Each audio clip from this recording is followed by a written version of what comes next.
नमस्कार मंडळी, मी अपूर्वा. 2025 सालच्या सुट्ट्यांसाठी महाराष्ट्रातले हे बेस्ट रिसॉर्ट्स मी आज तुमच्याबरोबर शेअर करते. हा व्हिडिओ पूर्णपणे नॉन स्पॉन्सर्ड आहे. सर्व प्रॉपर्टीचे डिटेल ॲड्रेस तुम्हाला डिस्क्रिप्शन बॉक्समध्ये मिळतील. तर मंडळी, पहिल्या नंबरवरती हे आहे अलिबागमधलं ओशन नेचर रिसॉर्ट. नागाव बीचपासून हे अगदी 10 मिनिटाच्या अंतरावरती आहे.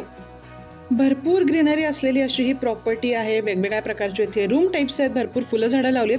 किड्स फ्रेंडली रिसॉर्ट आहे बिकॉज इथे किड्स प्ले एरिया वगैरे वेगळा ठेवला आहे. गेल्या मस्त त्याने आम्हाला वेलकम ड्रिंक वगैरे सर्व केलं. So this is a good property in Alibag. मंडळी, फिट फूडी ट्रॅव्हलर चॅनलवरचं जर व्हिडिओज तुम्हाला आवडत असतील तर चॅनलला नक्की सबस्क्राईब करा. दुसऱ्या नंबरवरचं जे हे रिसॉर्ट आहे ना, ते माझं पर्सनल फेवरेट आहे महाबळेश्वरमधलं. ते आहे रेजेंटा प्लेस ग्रीन लीफ. 2024 सालच्या मान्सूनमध्ये आम्ही इथे गेलेलो, 2023च्या मान्सूनमध्ये आम्ही गेलेलो.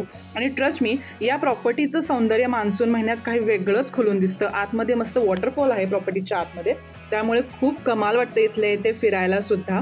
ही प्रॉपर्टी एक्झॅक्टली महाबळेश्वरमध्ये येत नाही, महाबळेश्वरच्या थोडीशी आउटसाईडला आहे. तर इथे अशा पद्धतीने आपल्याला दिसते की वरती त्याने डेक वगैरे केलेला आहे. तिथे जाऊन तुम्ही मस्त इथला निसर्गाचा आनंद लुटू शकता. आजूबाजूच्या असणाऱ्या डोंगररांगा, त्याच्यातून वाहणारे वॉटरफॉल्स, धबधबे तुम्हाला अतिशय मंत्रमुग्ध इथे करून टाकतील. त्याचबरोबर इथे जिम, स्विमिंग पूल या दोन्ही गोष्टीसुद्धा अवेलेबल आहेत. अतिशय रिलॅक्स करणारी अशी प्लेस आहे. मला पर्सनली हे खरंच खूप रिसॉर्ट आवडतं. मान्सूनमध्ये जर तुम्ही महाबळेश्वरला जाणार असाल ना, तर ह्या प्रॉपर्टीची नक्की निवड तुम्ही करू शकता. तर मंडळी, या मी सजेस्ट करते. तर कुठल्याही रिसॉर्टला तुम्ही आजपर्यंत जाऊन आला असाल तर मला नक्की कमेंट बॉक्समध्ये सांगा. माझा इंस्टाग्राम ID मी इथे देते, तिथे सुद्धा तुम्ही मला फॉलो करू शकता. पुढचं हे जे रिसॉर्ट आहे ते आहे अतिशय सुंदर असं आपलं मुळशीमधलंच फार्म स्ट्रीट ॲग्री रिसॉर्ट. अशक्य कमाल असा व्ह्यू सिनरी या रिसॉर्टला लाभलेली आहे असं मी म्हणेन. ह्या आहेत तिथल्या काही रूम्स आणि हा आहे इथला प्ले एरिया. लहान मुलांना खेळायला वगैरे इथे भरपूर जागा आहे. पण सगळ्यात जास्त मला आवडलेली गोष्ट म्हणजे इथलं फूड. तुम्ही इथे एकदा जाऊन आल्यानंतर तुम्हाला लक्षात येईल की किती सुंदर फूड इथे सर्व केलं जातं. लंच, हाय टी, ब्रेकफास्ट, डिनर या सगळ्याला वेगवेगळे मेनू होते आणि त्याला 4 चांद लागले या लाईव्ह म्युझिकने. दर शनिवारी रात्री इथे लाईव्ह म्युझिक असतं, त्याने तुम्हाला खूप धमाल अशी मजा येते. एक वेगळ्याच प्रकारचा माहोल इथे रात्री असतो. ह्या सर्व रिसॉर्ट्सचे डिटेल लॉंग फॉर्ममधले व्हिडिओज तुम्हाला चॅनलवरती नक्की मिळतील, नक्की जाऊन चेकआउट करा. पुढचं जे रिसॉर्ट आहे ना, ते अगदी आपल्या पुण्यामधलंच आहे. ते आहे ॲक्वेरियस रिसॉर्ट खडकवासला इथलं. तर हे जे रिसॉर्ट आहे ना, ते किड्स फ्रेंडली आहे, त्याचबरोबर बजेट फ्रेंडली पण आहे.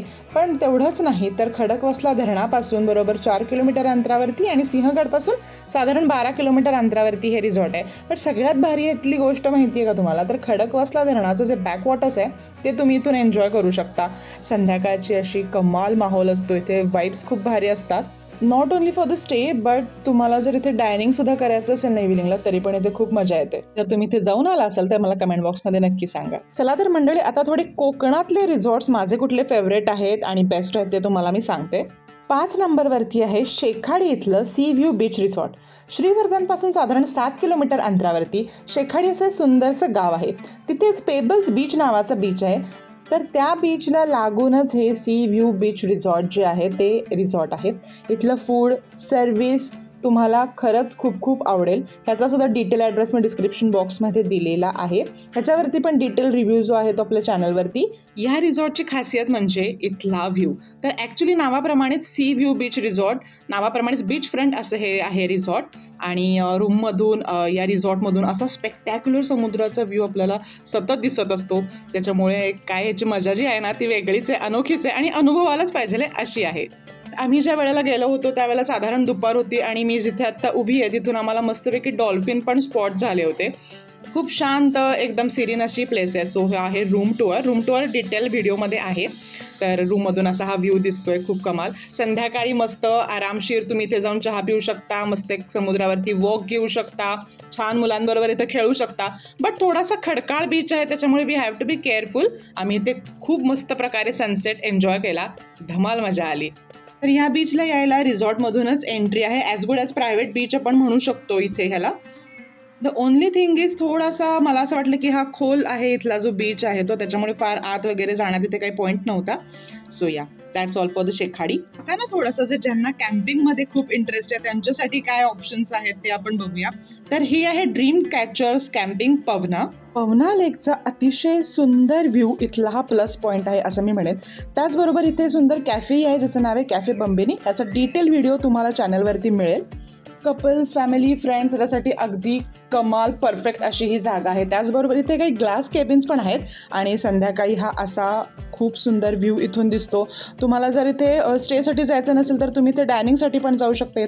पेट फ्रेंडली असं हे कॅम्पिंग साईट आहे. टेंट्स वगैरे छान आहेत. आम्ही ज्यावेळेला बघितलं त्यावेळेला आम्हाला आवडले. एखाद्या विकेंडला गोवा वाईब जर हव्या असतील ना पुण्यामध्ये तर ही जागा नक्की तुमच्यासाठी आहे. कॅम्पिंगच मंडळी, पण हेच जर तुम्हाला महाबळेश्वर, पाचगणी किंवा वाई साईडला करायचं असेल तर ही जे मी आता रिझॉर्ट सांगणार आहे ना ते तुम्हाला अनफर्गेटेबल एक्सपिरियन्स नक्की देईल. रिझॉर्टचं नाव आहे Magnus caverns resort. See the view, आहा.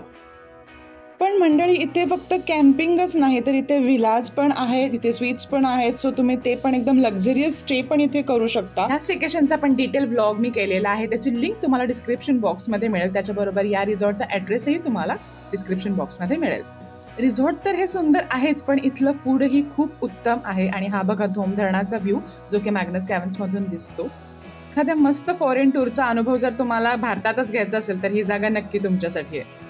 हरिहरेश्वरमध्ये जर तुम्हाला प्रायव्हेट बीचचा अनुभव घ्यायचा असेल आणि त्याचबरोबर एकदम रिलॅक्सिंग वेकेशन तुम्हाला हरिहरेश्वरमध्ये करायचे असेल तर हे जे ट्रांक्विल बीच रिझॉर्ट हरिहरेश्वर आहे ते खास तुमच्यासाठी आहे. तर हा आहे असाच एक सुंदर मारळ बीचवरचा सनसेट. हरिहरेश्वरचा जो बीच आहे तो बीच जरासा खडकाळ असल्यामुळे हा जो मारळ बीच आहे तो अतिशय सेफ आहे आणि त्याच्याच बीच फ्रंटवरती हे जे आहे ते रिझॉर्ट आहे. नावाप्रमाणेच अतिशय ट्रांक्विल प्रॉपर्टी आहे. लोकेशन तर कमाल आहेच, पण फूड सुद्धा इथलं खूप छान आहे. मंडळी, महाराष्ट्रातल्या कोकण प्रेमींचं सर्वात आवडतं ठिकाण म्हणजे श्रीवर्धन. आणि या श्रीवर्धन मधलं अतिशय सुंदर असे resort wood villas. Shrivardhan beach पासून अगदी 100 मीटर अंतरावरती आहे. 5 मिनिटं फक्त इथून बीचला जायला लागतात. तुम्ही बघू शकता की किती सुंदर संध्याकाळी ही प्रॉपर्टी दिसतीये. इथलं फूड तर खूप छान आहेच, पण मला सगळ्यात जास्त आवडलं म्हणजे ते आपले उकडीचे मोदक. कोकणात एखाद्या समुद्राच्या ठिकाणी गेल्यानंतर उकडीचे मोदक खायची मजा ना काही वेगळीच आहे. तुम्हाला काय वाटतं मला कमेंट बॉक्समध्ये नक्की सांगा. आणि त्याचबरोबर चॅनलला अजून सबस्क्राईब केलं नसेल तर नक्की सबस्क्राईब करा. हे आहे रिझॉर्टमधले काही छोटे मोठे डिटेल्स. बीचवरून आल्यानंतर पाय धुवायला वगैरे छानपैकी नळाची सोय वगैरे इथे केलेली आहे, त्यामुळे मला ते जास्त आवडलं. आणि बीच ॲक्सेसिबिलिटी खूप चांगली आहे, म्हणून श्रीवर्धनमधले माझं आवडतं ठिकाण आहे.